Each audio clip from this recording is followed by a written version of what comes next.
It gives me great pleasure to introduce Dr. Caron Lipman, who's going to be talking about the Dudley Monument in Stoke Newington. So thank you very much.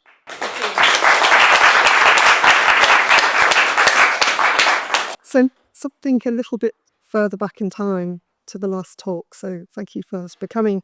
My name is Caron, and I want to, in this talk, share my fascination with the Dudley Monument, which is dates to 1581, and it's one of the oldest monuments in Hackney. It commemorates the death of the Lord of the Stoke Newington Manor, John Dudley, who died at the end of 1580. And for me, in my kind of research into the history of the two St. Mary's on Church Street, so hands up, and no one knows where St. Mary's is. Oh, okay, so you have to go. The rest of you have walked past, hopefully, at least. It's a bit of a strange situation because on Stoke Newington Church Street, you have the big looming presence of the mid-19th century replacement of the old church opposite the road. But luckily, our old church, which is the last remaining Elizabethan church in London, survives. So we're very, very lucky. And this is a survivor, this monument within the survivor. So when I was doing my research, I found the kind of missing piece of the jigsaw puzzle for me. It was in an archive. It was a letter written by some head of Charterhouse back in the day to the then St. Mary's rector to say, this may be of interest to your congregants. And it was a translation from the Latin of the epitaph. Now, my Latin is a bit rusty, I don't know about yours, so I was very pleased to find this. And what I want to do in this talk is try and kind of find a way of describing and interpreting the monument in its own time. And I'm going to sort of work through two kind of main theories. And the first is that the epitaph helps us to describe the predicament that John Dudley, and in particular his widow, Elizabeth Dudley, found themselves in after John's death. And that also relates to the relationship between John Dudley and his much more powerful cousin, Robert Dudley, the first Earl of Leicester, who some of you may know as the Queen's favourite, who may or may not have had an affair. We'll come on to that. The second theory that I'm going to propose is that the epitaph of the monument also allows us access into a period of Elizabethan London where there was a cultural flowering. So you have to think of all the playwrights and the poets and the printing presses and the new theatres and the writing circles all happening. And my argument is that the epitaph is actually a kind of microcosm of all of that.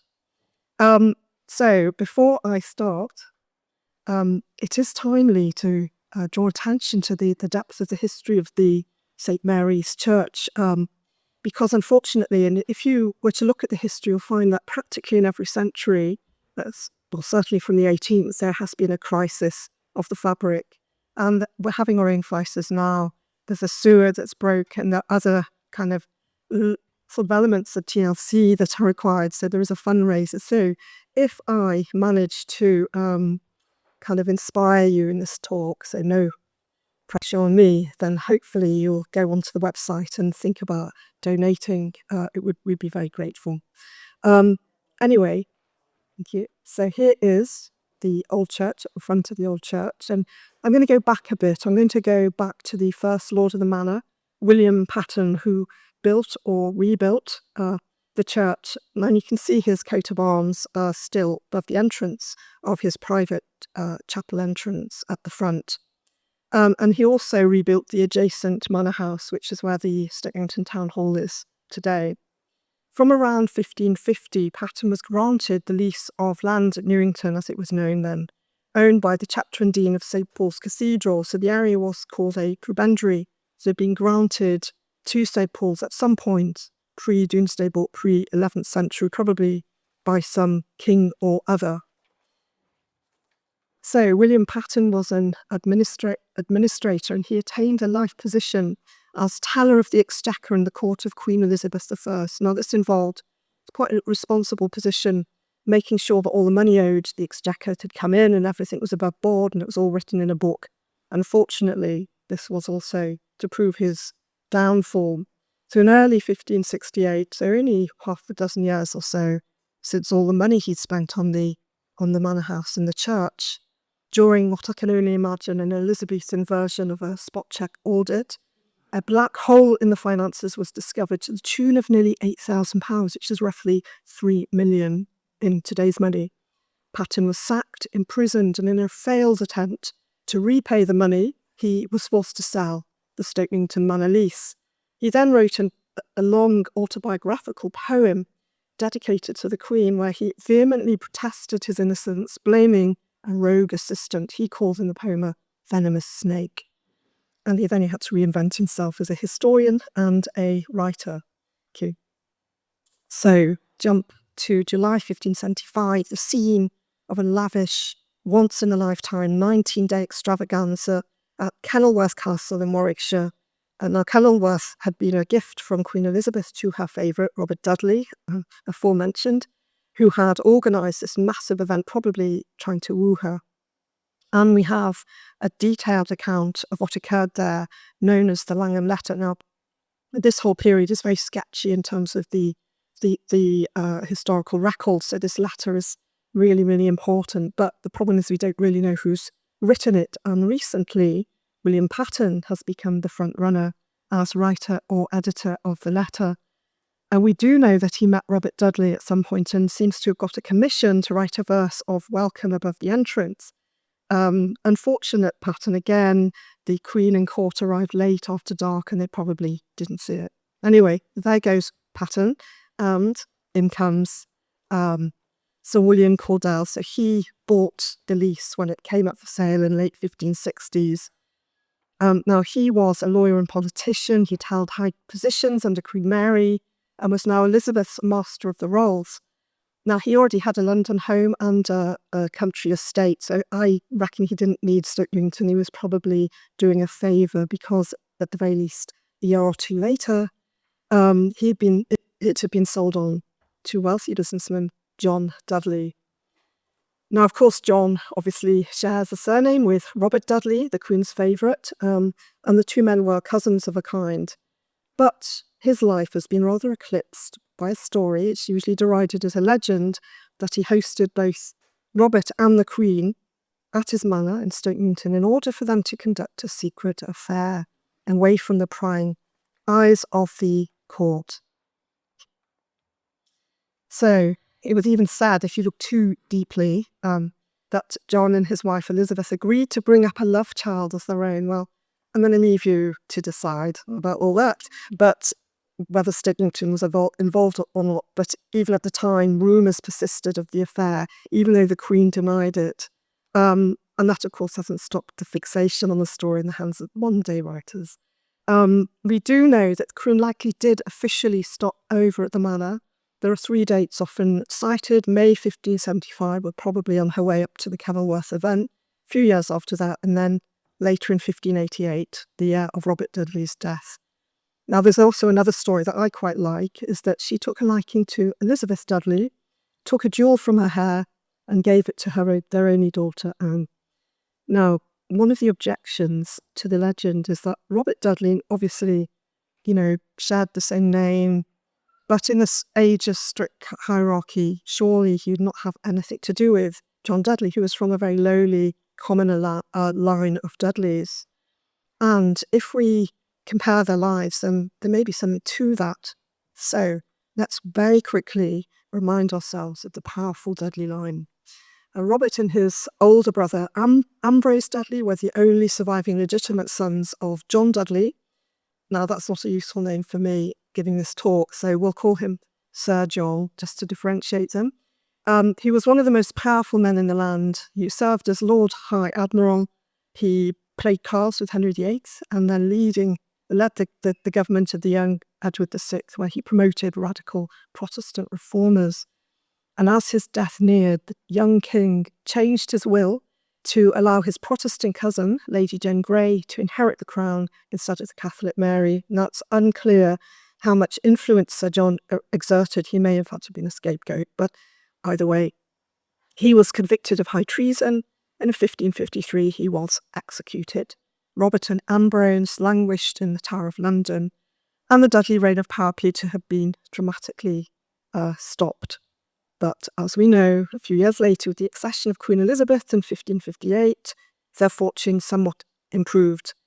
Robert, who was a childhood friend of Elizabeth, and I think we can say they had crushes on each other, I think we can say that, was appointed to the court position of Master of the Horse and later to the Privy Council. And he was also, he also became the Earl of Leicester, and Ambrose was given the title of the Earl of Warwick. Now, Robert may well have hoped to have married Elizabeth, his first wife, and I'm sorry if this is quite a famous story that some of you may know, died falling down a flight of stairs, and the rumours that she had been pushed probably didn't help his case, and the fact that his father had been executed for high treason. And he didn't remarry for 18 years until 1578, where he secretly remarried, and relative of the Queen's, a lady at court called Lettice Knowles. Now, when the Queen discovered that, she was so angry that Lettice was permanently banished from court. So in contrast, John Dudley of Stoke Newington, not to be too unkind, but he wasn't someone that history has any reason to remember. But this is where our story actually starts, because John and Robert Dudley did know each other, and it seems to have been a relationship of mutual benefit. So yes, the hierarchy persisted, but those at the top relied on those they could trust on the next tier down to help with the practical work of their affairs and schemes. Whilst for his assistants, John Dudley received favours and support to gain degrees of power, more money, high-level connections within the orbit of the aristocracy and court he was never a part of. So John and brother had actually worked as assistants in the household of Sir John, and then later in the households of Ambrose and Robert. And John certainly benefited from this connection to the powerful side of the family.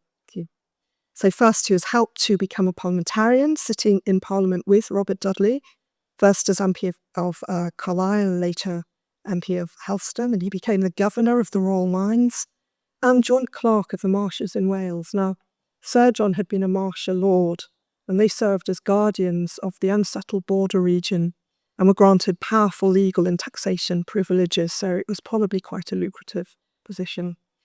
He was also rewarded for his loyalty with a space within the inner temple of the Inns of Court, despite having no legal training.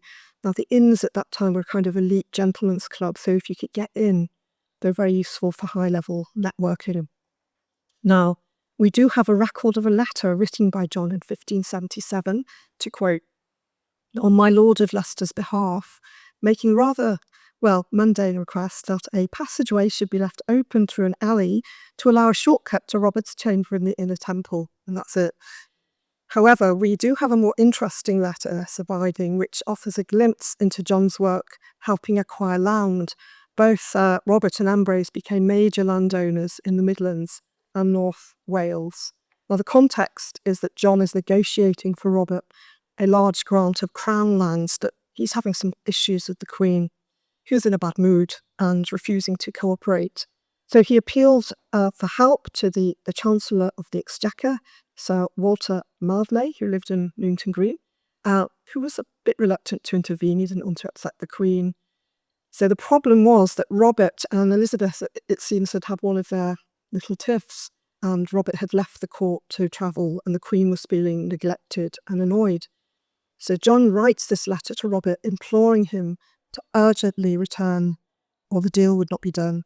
So here's the letter. "To my master, the Earl of Leicester, I say that if you come not hastily, no good will grow, as I find her majesty so mislikes your absence that she is not disposed to hear anything that may do you good. Her majesty's unkindness is taken with your long absence." So John Dudley was very much involved in Robert Dudley's affairs, and it was to him he owed much of his career and status. However, favours that are given can also, of course, all too easily be taken away. Towards the end of his life, something had gone wrong. John had done something to displease Robert, and we don't hear what. But the first hint of this can be gleaned in John's will, written in March 1578, less than 2 years before his death, in December 1580.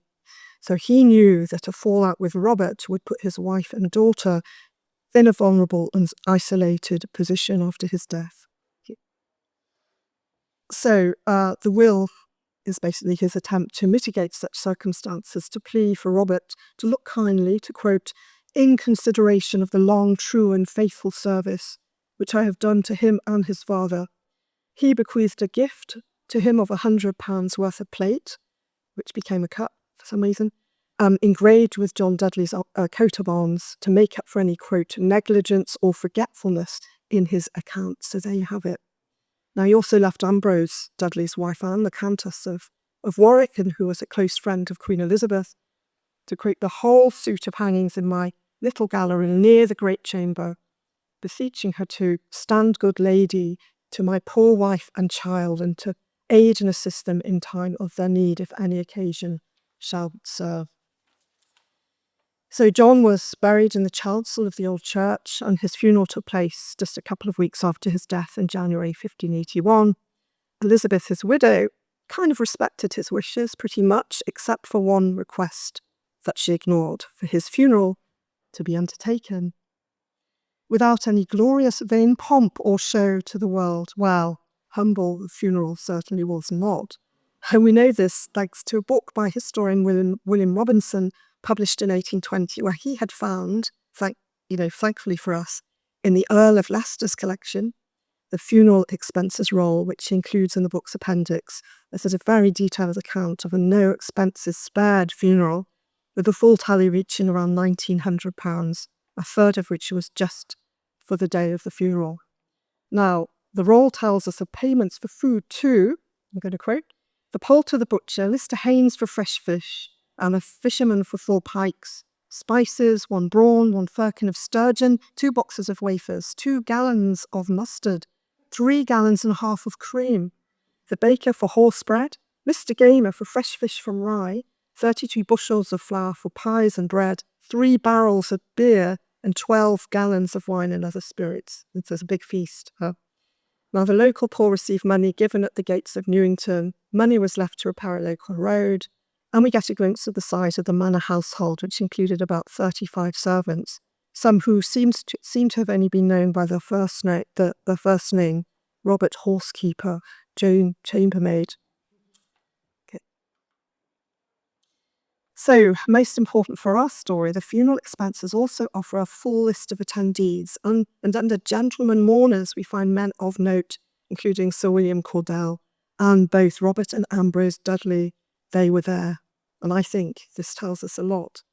You see, commentators that have emphasised Elizabeth's assumed defiance of her husband's wishes for a small funeral, insinuating that she was a spendthrift, a prima donna, wanted to be a centre of attention, But to think of the context. Elizabeth's insecurity about the fallout between her late husband and Robert Dudley would have acquired a strategic action, and the funeral was a useful opportunity to showcase the family's importance, a plea not to forget the widow and daughter, chance to impress, show gratitude, generosity, and hopefully soften Robert Dudley's heart. And arguably Elizabeth wasn't wasting money or showing off, she was protecting herself and her daughter. So we jump a few months later, March 1581, and we have another surviving letter, this time from the widow Elizabeth to Robert. And now the context is that the following month, April, there was to be a court case for the approving or authenticating of the will, which was being contested. The vultures were circling in the form of John's younger brother Thomas, older brother Richard, and Richard's son Edmund. Now, Richard, as you might be able to see, didn't get much in the will. Thomas received just over £330, but in context, the direct funeral costs were over £435, and the expense may have offered an excuse for legal action. Now, John Dudley, in his will, likely anticipated an issue because he requested that Robert Dudley and Sir William Cordell support Elizabeth, who was the executor, and with daughter Anne, the inheritor of the estate. And this is where Elizabeth's letter of the 12th of March, signed at Newington, describes her feelings of vulnerability. Now, she acknowledges that, quote, John Dudley had in some way given offence to that all-powerful noble. The loss of her dear husband, she added, and Leicester's late conceived displeasure against him, had grievously touched her. Her only earthly comfort now was his protection. She beseeched him to pity a poor widow's tears and to extend his favour to herself and her poor girl. So, did Robert and William Cordell step in to help? Well, Cordell died a few weeks later, so I reckon he was probably out of the picture. But I do believe Robert might have done so. The will at least was proved and the brothers sent packing. Now, if we jump to the following year, 1582, Robert and Ambrose are said to have introduced Elizabeth to Thomas Sutton, suggesting they might make a match. So the Dudley brothers knew Sutton because he had also been an assistant to them, and he may have also been distantly related, as the Dudleys were originally known as the Suttons of Dudley Castle. Thomas Sutton, who of course later lived in Hackney, became the richest commoner in England, most remembered for leaving money to establish Charterhouse, a residence offering housing, food and education to needy men and boys. In September 1582, just under the 2-year mourning period considered appropriate, they married. Now, an intriguing entry in the St Mary's burial record suggests that Robert and his new-ish wife, Lettice Knowles, may have stayed at Stoke Newington around the time of the wedding. The death of Lettice's servant happened in the parish and was buried in the St Mary's burial ground. She kept the title Countess of Essex for quite a while. This is from her previous marriage, and probably because she didn't want to rub the Queen's nose in it by calling herself the Countess of Leicester. Now, we don't have much knowledge, sadly, about Elizabeth Dudley, except for a comment in an early Sutton biography which stated, as there are several evidences in Charterhouse of her good nature, charity and discretion, so Mr. Sutton appears to have had a great value for her. So Elizabeth predeceased Sutton by nearly 10 years, dying in 1602, just a year before Queen Elizabeth. Her corpse was embalmed, brought to the manor house, and thence, we are told, carried in a handsome funeral procession to the parish church, attended by her relations and 40 poor women, housekeepers in Newington and Hackney, and 15 servants, all in mourning. She was placed in the vault with John Dudley near the monument, which also proved her own. So let's finally, with all that in mind, get to the Dudley monument. So it cost around £9, was commissioned by Elizabeth, and we're not quite sure when it was finished, or probably a few months after the funeral. And it sits quietly against the south wall in the chancel in 2 parts, as you can see, a higher section mounted on a lower one. So at the top, John Dudley's coat of arms, with his helmet above, crowned with an ancient ducal coronet, and heraldic crescent in lion's head, and all flanked by these mythical figures. And the centrepiece, 3 effigies surrounded by Corinthian pillars, a common nod to classical architecture. John, Elizabeth and Anne are positioned kneeling on cushions in prayer, as if all of them are alive, and this is a popular innovation at the time. On the right we have, at last, an image of Elizabeth, and behind her their daughter Anne, only 6 years old at the time. So to rush through these, John is wearing armour, which is also a convention, a signifier of wealth and social status, and a ceremonial and rather nostalgic nod to chivalry. His actual armour was also hung around the monument at the time, and you can see that he had a bit of a belly. Oh, yeah. So notice his helmet on a plinth behind him. It's quite dominant, I think, but I reckon it's probably a stylistic choice. So where there was space, effigies of female children went behind the mother, and male children behind the father, but obviously they only had the one daughter, so the helmet helps to balance the scene. That's my interpretation anyway. So I'm going to take a little quick excursion to Wellington in Somerset to show you this amazing monument to John Popham. Dates to 1607. He was the Lord Chief Justice, and he had 8 daughters and 1 son, and numerous grandchildren. You can see them all taking up the 2 main sides, kind of in serried ranks. Now the son, of course, being the son, gets his own little end. Thank you. So here is Sir Francis Popham, who is to become the Stoke Newington Lord of the Manor after marrying Anne Dudley. So that is, she gets 2 effigies at the age of 32 and the age of 6. Yeah. And I think there is resemblance. I think maybe I've looked at them too long, but do you think the spaces are quite similar, except, of course, our poor little Anne has lost her hands and may have made up for it with the hands of the later one. It could just be the angle of the photo, I have to say. Now, it was also common for living spouses to commission their own effigy on the monument, kind of killing 2 birds, but also controlling how they themselves would be memorialised after their death. And often they left a space for their death date to be added when the time came. And then you can see above John Dudley's date his effigy, but the space above Elizabeth's is empty, which is a bit strange. I'm not quite sure why.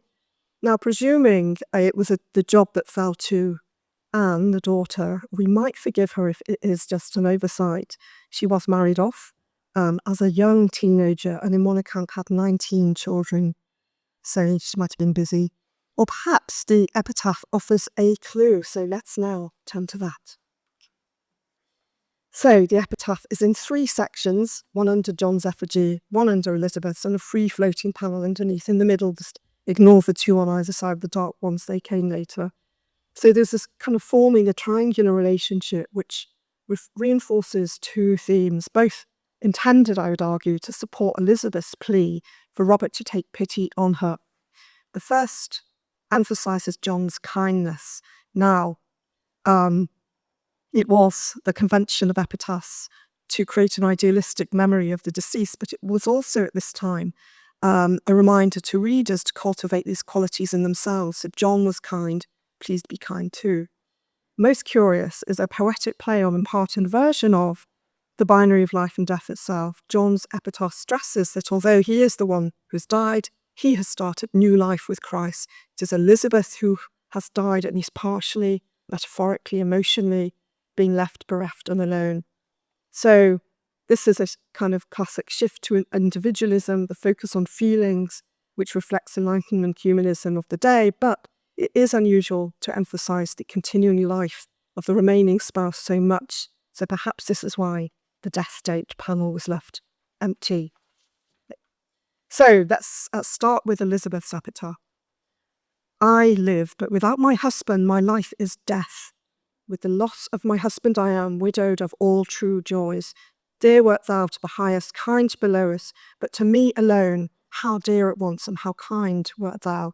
Rare goodness and noble race were thine. My life is ended. Since thou hast ceased to live, I only partly live.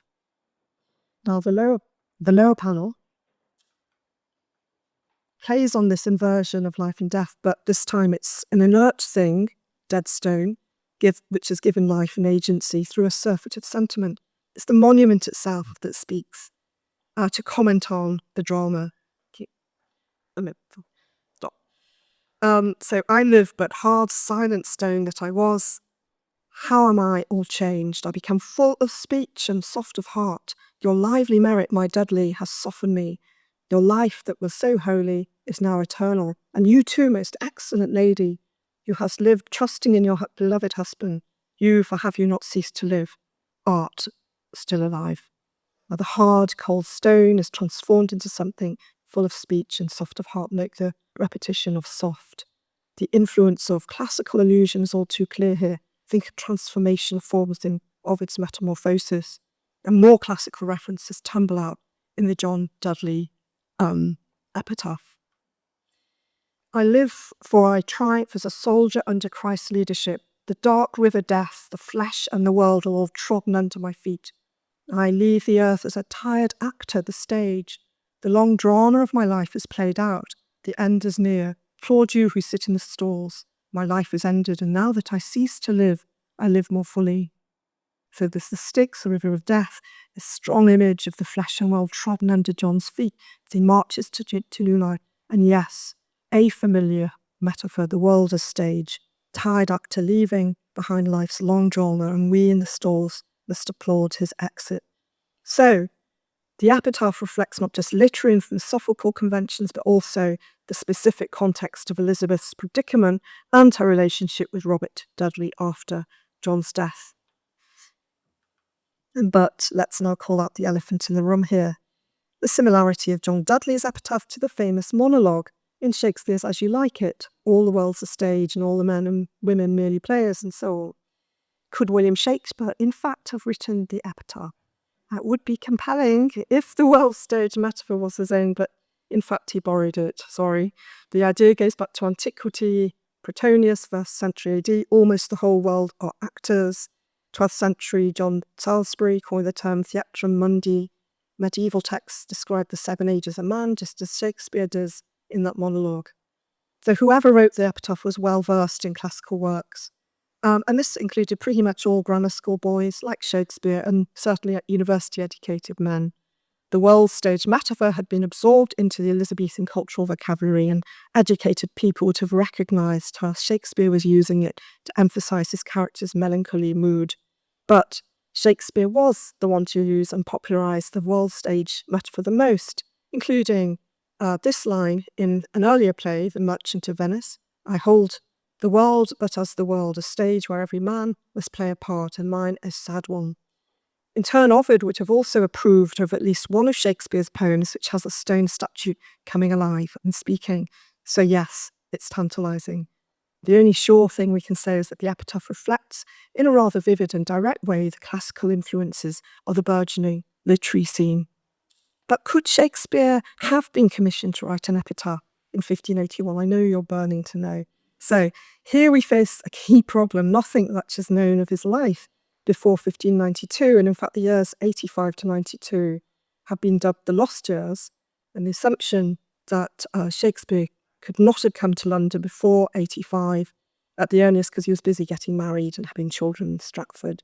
So in 1581 he was 17, about to marry. He must have been earning a living, and we could argue that it's possible that he came back and forth from Stratford to London at this earlier time, trying to make contacts as an actor, writer, learning his craft. It is 1581, a few years just too early. Now, if we were to give this theory the benefit of the doubt, roads lead back to Robert Dudley. He helped develop the first London theatres. He had his own company of actors, Leicester's Men, which performed for the Queen and travelled also, stopping at Stratford-upon-Avon. And Shakespeare is believed to have been taken by his family to that Kenilworth Castle event. Leicester's Men would have been a company to aspire to work for. Now, Robert also hosted at his London home, called Leicester House on the Strand, one of the new writing circles emerging from 1579, and this one centred around the renowned poet Sir Philip Sidney, Robert and Ambrose Dudley's nephew. Now, we know Francis Bacon was there, Edmund Spenser, and during the 1580s, this and other writing circles included the likes of Thomas Nash, Ben Jonson, Christopher Marlowe, etc., which is now dubbed the University Wits. So some of these did compose epitaphs, but who else can we name? So another group of writers formed around Edward de Vere, Earl of Oxford, a hot-headed champion joister, his own group of players, the Oxford's Men. He was first to compose love poetry at the Elizabethan court and was praised as a playwright. None of his plays sadly survive. Now, de Vere lived in Stoke Newington, but later, in the early 1590s, in an old house opposite the Lord of the Manor's home, which was replaced in the early 18th century. And you can see a piece of door frame displayed outside it, which is discovered during renovation work. Now, St. Mary's records show that the de Veres had an heir, Henry, baptised in the church in 1593. Now, that's obviously too late for the memorial, but I mention him with a degree of trepidation. as he has become a frontrunner in a rather contentious theory that Shakespeare didn't exist. He was a pen name for one of the university wits of the time, so if true, perhaps he was at least inspired by reading the epitaph. Now, I'll move very swiftly on from that, because there is one more likely candidate, one who actually attended John Dudley's funeral with his uncles Robert and Ambrose. Sir Philip Sidney was there. Sidney, influential courtier, a poet considered second only to Shakespeare, a soldier destined to die young from battle wounds. In 1581, Sidney was in England, staying at Leicester House, and he may well have offered his services to Elizabeth. I mean, it does make more sense. Okay. Unfortunately, there is a fly in the ointment of this theory. So back to Robinson in his history, has this footnote stating that the writer of these verses received 10 shillings. Now that's a good wage for a skilled artisan, but Philip Sidney would not have required or requested a payment. And if we go back to the funeral expenses, we find the entry under alms to a poor man that made an epitaph, 10 shillings. It's a bit odd. I mean, Elizabeth obviously wouldn't have commissioned an epitaph out of pity. So what do we make of it? Well, at this time, with the kind of extension of the printing press and expansion of the English lexicon poetic forms, the word epitaph was now kind of expanding to include free-floating text. So perhaps by epitaph it meant some poor man stood up and sang the praises of John Dudley at the funeral, for, he was so kind to me, kind of thing. Well, maybe, but for most at this time, the epitaph still meant an inscription on a stone, and 10 shillings seems an excessive amount for anything else. And I always think that we overthink the history, perhaps. So it may just as well have been that the clerk writing down the expenses didn't know where else to put the entry. But what we do know is that Philip Sidney encouraged and helped young writers, sometimes paying for commissions to get them started. So it's still plausible that he was the one to recommend a poor, young, promising poet trying to make his way. So the Dudley Monument raises a lot of questions, and our quest to interpret it in its own time. It reveals both the wider conventions and cultural context and the specific circumstances of John and Elizabeth Dudley, the relationship between the elite titled aristocrats, wealthy courtiers, and politically powerful, and those beneath them, the trusted assistants who reach rewards, but whose lives were subject to change on a whim, and of their wives and children whose positions remain particularly tenuous and insecure. And though we don't know here who the poor poet was who wrote the epitaph, or if that's a red herring, perhaps Elizabeth herself wrote it. There were women writers lucky enough to receive an education, and she would have at least wanted to have managed the message. However frustrating, it feels more authentic to consider the poet as likely someone forgotten than be tempted to fixate on pinning the authorship on some famous male writer, however tantalising the possibilities. So that's very quickly in the last few minutes, bring us kind of up to date and consider the aftermath of the Dudley Monument. So we have to jump to mid-18th century, and local residents has erected 3 high box pews right in front of it. And when the church needed repairs in 1806, the rector, Dr Gaskin, ordered them to be removed, and the monument was found to be in a dilapidated state. Same Dr Gaskin, reckoning that Sutton had benefited from Elizabeth's inherited estate, and she was his only wife for 20 years, that the Charterhouse governors would help restore it, but they weren't interested. No. But so he went to individual scholars. He raised £70 for the restoration, and this is where he added these 2 inscriptions in English on the remaining lower panel spaces, one finally acknowledging Elizabeth and her death date, the second thanking the contributors. And whatever we think about adding these, at least I think Gaskin left the original monument alone and reversed the colour scheme of the new panels, presumably to emphasise that they were a later addition. Now, the Charterhouse governors did later take more of an interest, so we jumped to 1953. They paid for another restoration undertaken by a specialist called Diana Webling. Now, during World War II, the church received a direct hit by a bomb, destroying the northern section, but luckily the monument to the south received only minor damage. And I imagine the monument hasn't changed that much since its original period. I mean, we know that it lost a line railing at some point, but that's about it. And finally, if we think about the life of the Dudley Monument since its original period, we have to imagine it becoming an iconic feature for locals and visitors. Imagine the hundreds of people who've stood and wondered about it over the last nearly 450 years, from Queen Elizabeth I, arguably, through to the next Queen Mary, who was showing it during a visit in 1933, and of course, all the ordinary people like us too. So I'm going to end with an apology for this corny segue to blatant self-promotion. If you also wish to stand in the proverbial stalls, take a closer look at the monument and other fascinating features of both churches, I have a new tour, and I'm doing two in this summer, one next month in June and one in July.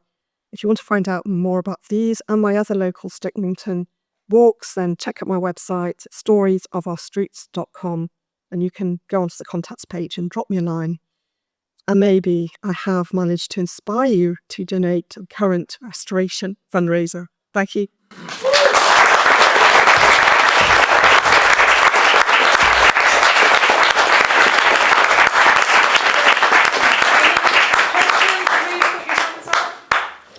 Have you looked at the sort of stylistic background of the monument? I mean, I know there was sort of something called the Southwark School at the end of the 16th century, and not saying that's leading towards Shakespeare, but just you might kind of give more of a context for the... It's true. And I mean, I could have doubled the time for this talk, but you see that I ran through it because I was always already pushing it. You're quite right. The problem is that a lot of the information we have lends itself to kind of making connections that may not be there, and have to be very, very careful because there's an awful lot of theory. You know, historians hate a vacuum, and there's a lot of that we don't know of this period. However, there were one or two main kind of makers of these, and you can see, and I've been doing a deep dive into all the kind of monuments and the epitaphs, because I do think that this one is so, I don't want to say unique because there's always more to discover, but I think there's something about it which really is intriguing. But if you look at the cushions, they all seem to kneel on the same cushion. So maybe that was the trend at the time, and they all had the same type of cushions. I mean, they all went to the version of habitat. But we don't know who created the monument. And as I said, there were a couple of possibilities at this time that seem to be the go-to. And whether or not that then leads us to, question, or whether that reinforces the possibility of Shakespeare, I'll come and talk to you later. Let's work it out. Or come and debate me on my contacts page on my website. See what I did there. Okay. Yeah, fascinating talk. So, Caron, given the memorial is so obvious, what is known about where burials? Is there a vault underneath it? Soros. For talk, then you should next year. Yeah, there was two crypts, a small one around that area, just up sort of slightly to the middle, and another one to the south, which kind of got a bit destroyed by a flood. I mean, the whole area tended to flood. And yeah, I do oh gosh, this is terrible self-promotion, but I do a walk called Stokey Bodies and Burials, and you can hear more about it there. But yeah, but it actually, I didn't quite maybe share enough of the photos of the interior, but it's very kind of, I don't know, it seems to be eclipsed by some of those big, heavy, early 19th century church furniture. So when you come in, you don't even see it, and you have to walk all the way around. So yeah, sorry, that doesn't really answer your question, but yeah, there were a couple of crypts there. All sealed up now, all concreted over, cannot get in, sadly. Yes. Karen's enjoyed the Hackney, and then Paul. Thank you.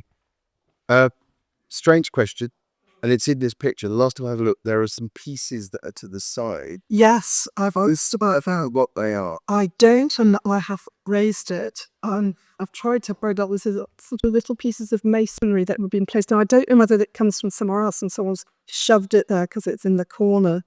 It certainly hasn't fallen off the monument, I'm very pleased to say, as far as I know. Yes, thank you. Excellent talk. Fascinating. Slightly off topic, but I'm curious. I think I'm right in saying the church was never deconsecrated. Do you know why? And if that's the case, why isn't the church paying for the sewer? Oh, it's complicated. The problem is that the new church is about to have to replace the whole roof because so they got huge problems, and they're the ones that are going for the Heritage Lottery Fund. It's kind of an interesting relationship between the two. There still are. I mean, it's great having a spare because during the war, they actually, when the new church got even more badly hit, they actually moved to the old church. And more recently, when the heating didn't work for this winter, last winter, and the one before, they also moved to the old church. So it was still used until recently, and in fact, even now, there's a small service on a Sunday morning there. So it was kind of kept going as I think it was called a chapel of ease, so like a subsidiary. It's just the subsidiary happened to be opposite the main church. Yeah, does that answer your question? But yes, I mean, it is a moot point, but the problem is, there isn't any money, and in fact, if we can put together enough to sort out the sewer and these other issues, it's more manageable, it's doable than having to replace the whole roof. So you have to be sympathetic to the new church, and they're also having to get grants. So no, there's no money. Basically, is I think the answer. No more final question? Yes. So Going back 400 years, Yes. I'm intrigued. Was it normal for someone like Elizabeth being married to the first husband rather than the current one? Sorry, I don't quite. You get over it. Married, sorry. It's a moot point because if you do put your own effigy and then you get remarried, which a lot of them did, well, the fact is that Sutton was still alive and he was for another 10 years. Her, she had, with her daughter, she had kind of inherited the estate. It was her manor.